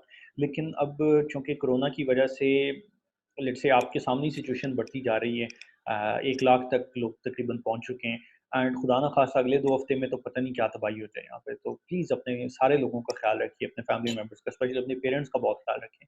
Because parents जो हैं वो यूजुअली थोड़ा-सा अपने बच्चों का तो बहुत ख़्याल रखते हैं, लेकिन उनका कोई ख़्याल रखने के लिए होता नहीं है। तो इसलिए प्लीज़ अपने पेरेंट्स का, अपने बड़ों का, सबका बहुत ख़्याल रखिए। इट्स इट्स वेरी इम्पोर्टेंट कि लेट्स से आपके आस-पास के सारे लोग हेल्दी हों, ताकि आपको कोई परेशानी ना हो। तो इसलिए लेट्स से कोरोना की वजह से लेट्स से जब तक ये मामला सेटल नहीं हो जाता, मेरा ख़्याल है ऑनलाइन क्लासेस पे ही जाना पड़ेगा बिकॉज़ इसमें रिस्क फैक्टर बहुत ज़्यादा है यूनिवर्सिटीज़ के अंदर। अच्छा फिर ये चीज़ की जा सकती है कि जिस तरह से हम अम, अपनी क्लासेस का हमारा टाइम टेबल होता है, so we can try to make a time table for the online lectures and everything like that as well, कि हम कोई टाइम टेबल बन जाए कि वीडियो लेक्चर्स अब इस टाइम के हिसाब से इस फ्रीक्वेंसी के ऊपर ही आएंगे एंड आपकी असाइनमेंट्स का भी हम कुछ लेट्स से म्यूचुअल अंडरस्टैंडिंग के साथ कोई डे रख सकते हैं कि इस दिन पे फलाने टीचर की असाइनमेंट सबमिट होगी, इस दिन पे इसकी होगी, इस दिन पे इस पे होगी। So we can find out a mechanism like that. अगर इस पे आपकी कोई सजेशन है तो मुझे ज़रूर बताइएगा। अच्छा sir, we get a lot of assignments of each subject which makes it difficult. ये फैज़ान साहब फिर यार क्यों ऐसी बातें करते हैं? मैंने आपको कितनी असाइनमेंट्स दी हैं? कम से कम मुझे तो ये ना कहें कि ईच सब्जेक्ट के लिए हम इतनी असाइनमेंट्स देते हैं। मैंने तो आपको बहुत रिलैक्स रखा है, कोशिश की है कम से कम असाइनमेंट्स दूँ। जो असाइनमेंट्स दूँ वो भी इस तरह की ना हो कि आप परेशान ही हो जाएँ कि पता नहीं किधर से दे दिए हैं। आपको थोड़ी-थोड़ी वेरिएशन के साथ क्वेश्चन देता रहता हूँ, ताकि आप different uh, let's say type के क्वेश्चंस को सॉल्व करके कॉन्फिडेंट हो जाएँ। So I do it for your confidence. So फिर ईच सब्जेक्ट तो ना ना कहें if it's not for let's say all subject. इसका अच्छा, जिस सब्जेक्ट के ज़्यादा हों उसमें आप अपने टीचर को लाज़मी फीडबैक दें कि ये ज़्यादा हो रहा है। इनफैक्ट अगर मुझे आप बता सकते हैं कि कौन से टीचर्स का ज़्यादा हो रहा है, मैं उनसे प्राइवेटली भी कह सकता हूँ कि सर ज़रा बच्चों पे हाथ हौला रखें। बिकॉज़ आई थिंक कि स्टूडेंट्स को इतना तंग नहीं करना चाहिए कि वो बेचारे लेट्स से उनकी लर्निंग का फन एलिमेंट खत्म हो जाए। सो आई बिलीव कि your learning should be fun, ठीक है? I believe that and I always try to do के आपको मैं जितना फैसिलिटेट कर सकता हूँ लर्निंग में वो करूँ, लेकिन it should always be fun. आप इसको ये ना समझें कि आपकी बिल्कुल ज़िंदगी तारीक कर दी कि ये सेमेस्टर की वजह से। मैं ऐसा नहीं करता और मैं ये भी नहीं चाहता कोई और ऐसा करे। तो अगर आप मुझे बताएँगे किस टीचर ने किया तो मैं उनसे रिक्वेस्ट कर सकता हूँ कि सर ज़रा बच्चों पे हाथ हौला रखें। अ, अच्छा, लेकिन उसके अलावा आप प्लीज़ इतना जनरलाइज़ भी ना करें। आप ये जिस तरह से कह रहे हो ईच सब्जेक्ट, कम से कम मैंने तो इतना इस तरह आपके साथ नहीं किया, तो आप फिर इतना जनरलाइज़ ना करें। मैंने कोशिश की है कि कम से कम करूँ। और बाय द वे मैंने आपको स्टार्ट में भी काफ़ी टाइम दिया, बीच में भी लेट्स से रमज़ान में काफ़ी स्लो पेस रखा, बाद में भी काफ़ी कभी भी ज़्यादा पेस जाने नहीं दिया। हर हफ्ते में आपसे मैं कोई घंटे डेढ़ के ये क्वेश्चन आंसर सेशन भी करता हूँ, इसमें मैं जनरल आपसे डिफरेंट चीज़ें भी पूछता हूँ। So I try to let's say ask all your questions, आपको अगर कोई कोर्स के अलावा कोई प्रॉब्लम है उसमें भी आपकी हेल्प करने की कोशिश करता हूँ। So at least I am trying to care for your well being. मैं चाहता हूँ कि आप खुश रहें, अच्छे से पढ़ें एंड ऑल दिस। मैं कुछ और ज़्यादा कर सकता हूँ तो मुझे बताइए, मैं वो भी करने की कोशिश करूँगा। और अगर कोई और टीचर आपके साथ बहुत ज़्यादा असाइनमेंट दे रहे हैं तो मुझे उनका भी बताइए। मैं at least I try to request them personally. मैं आपका नाम नहीं लूँगा कि स्टूडेंट ने मुझे कहा है, but I try to request them. ठीक हो गया जी। और कोई अगर इस तरह की चीज़ हो मुझे बताइएगा। We can do that. अच्छा, pace of course was a bit faster than others, remaining were better. अच्छा ठीक है, चलिए मैं अच्छा इनके पेस में क्या बात थी इसके ऊपर अगर आप मुझे थोड़ी-सी डिटेल्स बता दें कि पेस में असाइनमेंट्स ज़्यादा थी, हफ्ते में कितने लेक्चर्स आते थे, ये इस तरह से मुझे कुछ ज़रा डिटेल्स बता दें तो फिर मैं उनके लोगों से बात कर सकता हूँ कि आप ज़रा जो है ना वो इस तरह से करें। सो सो यस, अगर आप मुझे कंक्रीट इन्फॉर्मेशन देते रहेंगे तो मैं I'll try to let's say help you as much as I can। मैं चूँकि यार आपका सीनियर भी हूँ तो मैं ये चाहता हूँ कि आप को जो प्रॉब्लम्स हमने अपने टाइम पे फेस किए कि हमें लगता था कि देयर वर सम टीचर्स जो कि ज़रा इतना स्टूडेंट्स को वो नहीं थे घास डालते। तो उनकी वजह से काफ़ी फ्रस्ट्रेशन स्टूडेंट्स में आ जाती है। तो मैं चाहता हूँ वो ये आपके अंदर ना हो। अगर कोई प्रॉब्लम है तो आप मुझे बताएँ।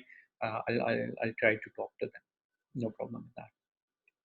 So we have taken only 3 to 4 classes of our subject and we are not clear about its status। अच्छा, ये कौन पढ़ा रहे हैं इसकी फैकल्टी, और मुझे ज़रा प्लीज़ इसका भी बता दें कि क्या मसला है इसके अंदर। अगर वो इसमें न्यूमेरिकल एनालिसिस की बात हो रही है, अगर इससे रिलेटेड कोई प्रॉब्लम है जो भी है, अगर आप मुझे ज़रा डिटेल में बता दें तो मैं लेट्स से बात कर लूँगा, एचओडी से बात कर लूँगा। अगर वो किसी और डिपार्टमेंट की फैकल्टी से हैं, अगर हमारे डिपार्टमेंट की फैकल्टी हैं तो हम उनसे पूछ सकते हैं।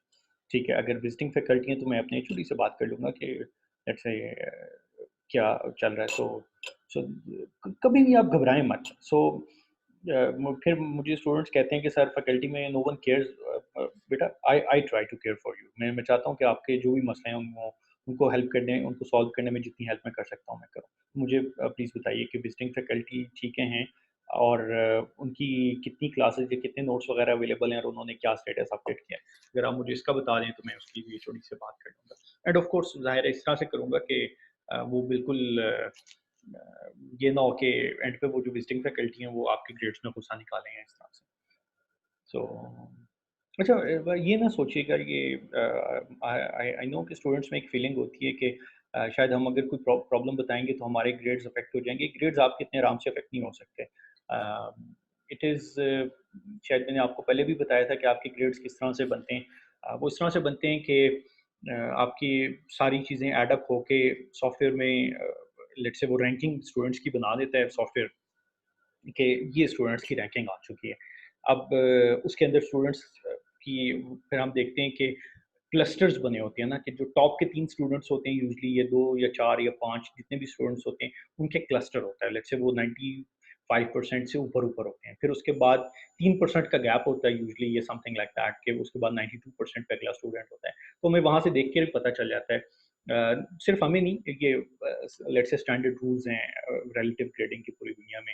आईएसटी की भी एक स्टैंडर्ड ऑपरेटिंग प्रोसीजर है इसके ऊपर। तो वो फिर हमें पता चल जाता है कि अब ये 3 स्टूडेंट कम है तो हमें फिर क्या करना चाहिए कि इन स्टूडेंट्स को ये ग्रेड देना चाहिए, अगले स्टूडेंट्स को ये मानर देना चाहिए। फिर वो सारे स्टूडेंट्स होते हैं, उसके बाद फिर कोई एक और स्टूडेंट के बीच में काफ़ी गैप हो जाता है, फिर उससे आगे ग्रेड अगला आ जाता है और इस तरह से। तो it's not possible for a teacher के वो बाकी सारी क्लास को ग्रेड कुछ और दे और उसके बीच में एक स्टूडेंट बैठा हो उसको निकाल के वो कहे कि जी मैंने तो उसको फेल करना है। ऐसा हो नहीं सकता। Excuse me. सो ऐसा अगर कोई टीचर करने की कोशिश करेगा तो ऑफ कोर्स आपके पास फाइनल की एक्सेस होती है, फाइनल चेक कर सकते हैं। जब आप फाइनल एंड सब कुछ आपके पास हो तो आप कंपेयर कर सकते हैं ना कि फ़लाने स्टूडेंट के मार्क्स मेरे से ज़्यादा थे और फ़लाने के मेरे से कम थे, मैं दोनों के बीच में था। उन दोनों को अगर सेम ग्रेड मिला है तो मुझे डिफरेंट नहीं मिलना चाहिए। तो लेट्स से ये तो इतने आराम से आप पता चला सकते हैं। अगर लेट्स से किसी ने इतनी ज़्यादा आपके साथ कोई दुश्मनी निकालने की कोशिश की हो, बट इन जनरल ऐसा होता नहीं है, ये मैं आपको अपने एक्सपीरियंस से बता रहा हूँ। अच्छा, so once course pace was fast, mom का pace fast था, sir was sending 3 lectures of a week, which is normal as general, but online it is a bit difficult to remain regular. अच्छा हाँ, मतलब I understand कि ये थोड़ा-सा मुश्किल था, बट दूसरी तरफ मेरा ख़्याल है मॉम का फिर ईद से पहले ख़त्म भी हो गया होगा कोर्स, मेरा ख़्याल है। अगर लेट्स से हर वीक वो इतने लेक्चर्स आ रहे थे, तो फिर आई आई अज़्यूम कि आपको ख़त्म भी जल्दी हो गया होगा, थोड़ा-सा आपको फ़ायदा हो गया, या नहीं हुआ ख़त्म? मुझे इसके ऊपर भी बताइए। अच्छा, नहीं हुआ ख़त्म। अच्छा, फिर ऐसा हुआ क्या कि ख़त्म भी नहीं हुआ और हर वीक इतना ज़्यादा था, ये कैसे? मुझे इसके ऊपर काइंडली एक्सप्लेन कीजिएगा कि क्या वजह थी? अच्छा, for continuation of online classes, the pace and frequency of lecture should be according to credit hours we receive. You are absolutely right, ऐसा ही होना चाहिए। अगर आप मेरे केस में बात करें तो मैंने हफ्ते में कभी भी लेट्स से 2.5 घंटे से ज़्यादा के लेक्चर्स नहीं दिए। इनफैक्ट 2.5 घंटे तो बहुत ज़्यादा है, मैंने तो कभी 1 डेढ़ घंटे से ज़्यादा के लेक्चर भी की वीडियो भी इकट्ठी नहीं डाली यूट्यूब के ऊपर। एंड ये जो 1.5 घंटे का सेशन है, ये अगर आप देखें तो इट्स नॉट प्योरली लेक्चर, कि अगर आप कहें कि जी हम 1.5 घंटा ये भी ऐड करें ना आप, इसको प्लीज़ डायरेक्टली ऐड ना करें, बिकॉज़ इसमें काफ़ी सारी मैं आपसे गपशप लगाता हूँ कि आप लोग घर में रह के बोर ना हो गए हों, या कोई परेशानी ना हो, या आपको कोई और आप किसी चीज़ में मैं आपको हेल्प कर सकता हूँ, तो मैं वो भी आपसे चीज़ें पूछता हूँ, आपके डाउट्स को क्लियर करने की कोशिश करता हूँ। सो ये 1.5 घंटा आप प्लीज़ इसको स्ट्रिक्टली लेक्चर ना समझें, इसको it's it's kind of a tutorial. तो इस ट्यूटोरियल को आप अगर ऐड ना करें, तो मेरा ख़्याल है मेरा पेस बहुत ही लेट्स से नॉमिनल सा बनता है, इट्स नॉट टू मच। तो बट येस, आई एग्री के pace and frequency of lecture should be according to credit hours. इसके बारे में मैं लिख लेता हूँ, एंड मैं एचओडी से बात करूँगा, और लेट्स से अगर अगले सेमेस्टर ये चीज़ चलती है, तो फिर हम ये करेंगे कि हम कोई ऑनलाइन क्लासेस का टाइम टेबल बना लेंगे, कि टीचर बेशक ऑनलाइन क्लासेस रिकॉर्ड करके अपने पास रख लें, लेकिन वो आपको भेजें स्केड्यूल के हिसाब से। उसके लेट्स से ऐसा ना हो कि किसी वीक में 4 घंटे की क्लासेस जा रही हैं और अगले वीक में जो है वो 1 घंटे की क्लासेस जा रही हैं। तो मैंने तो हर वीक में ही कम भेजी, मैंने ऐसा कभी नहीं किया कि आपको कभी बिल्कुल कम भेजी हूँ, फिर अगले वीक में कसर निकाल दी हो। तो let's say I always try to remain below that limit. But yes, it is important कि हम आपको उसमें ओवर टायर ना करें। तो ठीक है, मैं इसको लिख देता हूँ, तो फिर मैं एचओडी से बात कर लूँगा। अच्छा, ये मैंने आपके कोर्सेज़ की भी बात कर ली है। एनालिसिस ये भी मैं एचओडी से पूछ लूँगा। और न्यूमेरिकल एनालिसिस की लैब आपको कौन करवा रहे थे?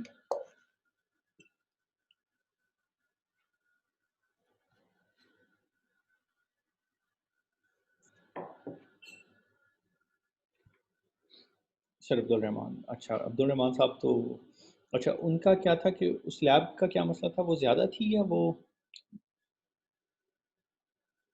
उम, सर उस लैब का सर ये इशू था कि उसमें ना सर, जैसे कि अब हम अगर यूनिवर्सिटी डेज में था तो हमें हुँ, अगर फ्राइडे को लैब होती थी ना, अगले फ्राइडे को असाइनमेंट सबमिट करनी पड़ती थी। हुँ, हुँ, लेकिन यहाँ पर सर सिर्फ 3 से 4 दिन देते थे एक असाइनमेंट सबमिट करने के लिए, तो हुँ, लाइक हुँ, पूरा टाइम नहीं मिलता था। मैं असाइनमेंट की फ्रिक्वेंसी बहुत ज्यादा थी। तो अब शायद कंप्लीट हो गया हुआ है, उसका कंप्लीट हो गया हुआ है कोर्स वर्क, जो अभी हुँ, हुँ। नहीं आ रही उसके असाइनमेंट, सर ने भेजी नहीं है अभी तक कोई। तो अच्छा, शायद उसका उन्होंने कोर्स कन्वे वर्क नहीं किया कि कंप्लीट हो गया, कोर्स लेकिन हुआ उसकी या नहीं फ्रिक्वेंसी हुआ? बहुत ज्यादा थी असाइनमेंट्स की। नहीं सर, बताया नहीं अभी तक। अच्छा, तो क्या असाइनमेंट लंबी होती थी, या ये बिकॉज़ कुछ टीचर ये करते हैं कि छोटी असाइनमेंट देते हैं और ज़्यादा देते हैं। तो बिल्कुल लाइट होती थी या नहीं सर, हैवी होती थी? असाइनमेंट्स उतनी लाइक सर, ऐसे हर लेक्चर के बाद टास्क मिलता है ना लैब का, हुँ, तो हुँ, वही टास्क होता था। तो हुँ, हुँ, यूनिवर्सिटी में तो हमें वो पूरे 7 दिन मिलते थे जब हम यूनिवर्सिटी डेज में, हुँ, मतलब हुँ, नेक्स्ट लैब वाले दिन सबमिट करना होता था। हुँ, लेकिन हुँ, ऐसे नहीं करते थे सर ने, अगर मतलब कि आप फ्राइडे को भेजिए ना, तो हुँ, हमें ट्यूसडे या वेडनेसडे को सबमिट करनी होती थी, ऐसे 3 से 4 दिन में, 5 दिन में। तो हुँ, वही हुँ, वो पूरा टाइम नहीं मिलता था, और सर एक वीक में कभी कभार 2 भी आ जाती थी। हुँ, हुँ, तो हुँ। ऐसे मतलब 2-2 कोड इकट्ठे लिखने होते थे। तो सही, ये सही। चीज यानी कि फ्रिक्वेंसी उसकी बहुत ज्यादा थी, अच्छा। न्यूमेरिकल लैब की। तो ठीक है, चलिए मैं वैसे एक ये बात बता दूँ कि जो one of the let's say most advantages lab जो आपने किए हैं, उनमें से जो आपको इंजीनियरिंग लाइफ में काम आएगी, अगर आपने कोई भी मीनिंगफुल इंजीनियरिंग का काम किया, तो न्यूमेरिकल एनालिसिस लैब। सो ये आपको काफ़ी फ़ायदा देगी। ये चलें, आपने थोड़े से तंग हुए होंगे, लेकिन आपको फ़ायदा देगी। अब मैं आपको एक चीज़ बता दूँ कि I'll convey these things to let's say to HOD, और मैं let's say फैकल्टी अब्दुर्रहमान साहब, तो ही इज़ माय फ्रेंड, मैं उनसे बात कर लूँगा। लिख के वो लेट्स से हाथ हौला रखें, ज़रा बच्चों पे रहम करें। लेकिन मुझे ये बताइए कि इनमें से सबसे ज़्यादा जो आपके कंसर्निंग पॉइंट्स हैं, जिनसे आप बहुत ज़्यादा इरिटेट हुए हैं, मुझे वो पहले बताएँ। लेट्स से इसमें कोई हायरार्की बना के बताएँ, ताकि ये ना हो कि मैं लेट्स से आपके जो छोटे इश्यूज़ हैं रिलेटिवली जो लेट्स से जिनसे आप ज़्यादा तंग नहीं हुए बट थोड़े बहुत तंग हुए, मैं उनके लिए पहले लड़ लूँ और फिर एंड पे जो मेन इश्यूज़ हैं उनके लिए लड़ने का टाइम ना बचे। सो ऑलवेज़ प्रायोरिटाइज़, मुझे प्रायोरिटी में बताएँ कि आपके जो टॉप के 3 इश्यूज़ हैं ना वो मुझे बताएँ। वो मैं लेट्स से कोशिश करूँगा कि लेट्स से अगले सेमेस्टर में तो बिल्कुल ना हो। इस सेमेस्टर में भी अगर कोई टाइम रह गया तो वो ना हो। तो दैट इज़ समथिंग जिसके लिए मैं रिस्पॉन्सिबिलिटी लेता हूँ कि मैं आपके 3 इश्यूज़ मुझे बता दें, मैं उनकी मैक्सिमम जितनी सपोर्ट करने की कोशिश करूँगा। लेकिन अगर वो इश्यूज़ 15 हो जाएँगे ना तो फिर आपको पता है कि वो बैटल वो जीतनी बड़ी मुश्किल हो जाती है कि आप लेट्स से किस-किस से क्या-क्या कहते फिरेंगे। तो मुझे 3 टॉप के पॉइंट्स आप अपने बता दें। सर हुँ। सर वन एक फर्स्ट पे तो सर हमारा वो हीट ट्रांसफर सर, उसका मैं बताता हूँ क्या इशू है। हुँ, हुँ। सर उसका ना हमने सर 3 लेक्चर्स हुए थे, मतलब 3 चैप्टर्स हुए थे हमारे जब तक यूनिवर्सिटी के अंदर थे। हुँ, हुँ। तो उसके बाद जब हम यहाँ पे आए सर, तकरीबन हमें कोई लेक्चर्स भेज चुके हुए हैं 12 चैप्टर तक। हुँ, हुँ। तो सर ने तो सारे लेक्चर्स वगैरह भेज दिए, हमारे पास पढ़े भी हुए हैं, हमने वो किए भी हैं, देखे भी हैं। लेकिन हुँ। सर ने अभी तक मतलब कि इवैल्यूएशन के लिए कुछ भी नहीं किया, कोई असाइनमेंट अभी तक नहीं हुई। और उसके बाद मतलब कि जैसे आप असाइनमेंट्स वगैरह ले रहे हैं, कोई टीचर और क्विज भी ले रहा है, ऐसी चीजें मतलब हुँ, इवैल्यूएशन। अगर वो सीआर ने बात की है ना सर से कि सर इवैल्यूएशन कैसे करेंगे, तो हुँ। सर कह रहे हैं कि मैं ऑनलाइन इवैल्यूएशन कुछ नहीं करूंगा। तो इवैल्यूएट तभी होगा जब आप लोग क्लासेस में आएंगे, जो भी यहाँ पे होगी इवैल्यूएशन यहीं पे होगी। हुँ, तो हुँ, वो चीज सर हमें भी क्लियर नहीं कर रहे कि हुँ, हुँ। हमारी इवैल्यूएशन कैसे होगी, हमारा फाइनल होगा, हमारा क्या चीज होगी। सब कुछ फाइनल पे तो नहीं कर सकते 100%, तो हुँ, बीच हुँ, में कोई हुँ। असाइनमेंट्स भी होनी चाहिए, कोई ऐसी चीजें भी। हुँ। तो ये चीज सर वो अभी तक हमारी क्लियर नहीं है, तो इस बारे में बात कर लीजिएगा प्लीज। सही हो गया। चलिए मैं उनसे बात कर लूँगा। फिर उसके अलावा समवन सेज़ कि न्यूमेरिकल एनालिसिस का जो कोर्स है हमारा उसका लेट्स से लेक्चर नहीं हुआ है, तो that is important. So I I suppose कि ये पूरा एक कोर्स है एंड लेट्स से ये इसका काफ़ी सारा मसला रहता है। इसकी मैं चलें बात कर लूँगा। सो 2 पॉइंट्स हो गए और कोई तीसरा पॉइंट आप मुझे बताना चाहेंगे?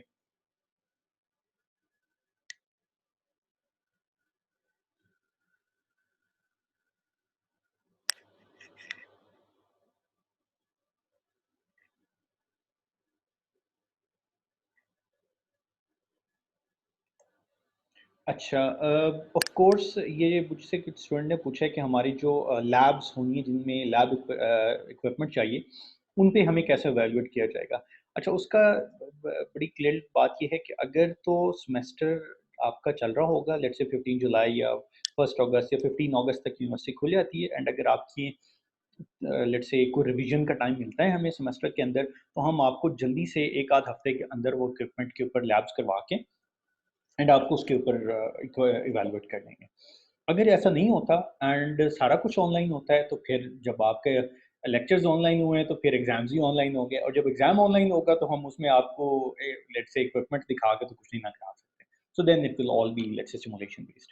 इनफैक्ट आपके जो सीनियर्स हैं, जो ग्रेजुएट कर रहे हैं, उनका भी ऐसा ही हुआ है कि उनके जो प्रोजेक्ट्स में फाइनल ईयर प्रोजेक्ट्स में उनकी जो चीज़ें थी, जो कि उन्होंने बनानी थी या इस तरह से था, तो उनका सिमुलेशन बेस्ड कर दिया, उसका स्कोप चेंज हो गया। सो पूरी दुनिया ही यार चेंज हो गई है, तो इसलिए लेट्स से हम आइडियल सिचुएशन की तो बात ही नहीं कर रहे, तो जितना काम चल सकता है उतनी ही बात हो रही है। तो ऑफ कोर्स अगर आपको लेट्स से अप्रेंटिस पे कुछ नहीं करवाएँगे, तो आपसे एक्सपेक्ट भी नहीं किया जाएगा कि आप हमें अप्रेंटिस पे करके दिखाएँ। अच्छा, चलिए आपने मुझे 2 पॉइंट्स बता दिए हैं हीट ट्रांसफर का और न्यूमेरिकल एनालिसिस के कोर्स का। तीसरा पॉइंट अगर कोई है तो मुझे जल्दी से बता दें बिकॉज़ मेरा ख़्याल है 1 आध मिनट रह गया है, ये हमारा सेशन खत्म होने में। तो हम दोबारा इसको स्टार्ट नहीं करते। आई थिंक आपने जो क्वेश्चंस करने थे वो आपने कर लिए हुए हैं। अगले वीक में या इस वीकेंड पे जब हम दोबारा बात करेंगे तो उसमें कोई और अगर पॉइंट्स होंगे तो वो मुझे बता दीजिएगा। आई थिंक असाइनमेंट के जितने रिलेटेड क्वेश्चन थे वो आपने पूछ लिए हैं या अगर कुछ रहता है तो मुझे बताएँ, मैं इसको दोबारा सेशन को रीस्टार्ट कर देता हूँ। कोई क्वेश्चन रहता है आपका असाइनमेंट से रिलेटेड या कोई और चीज़?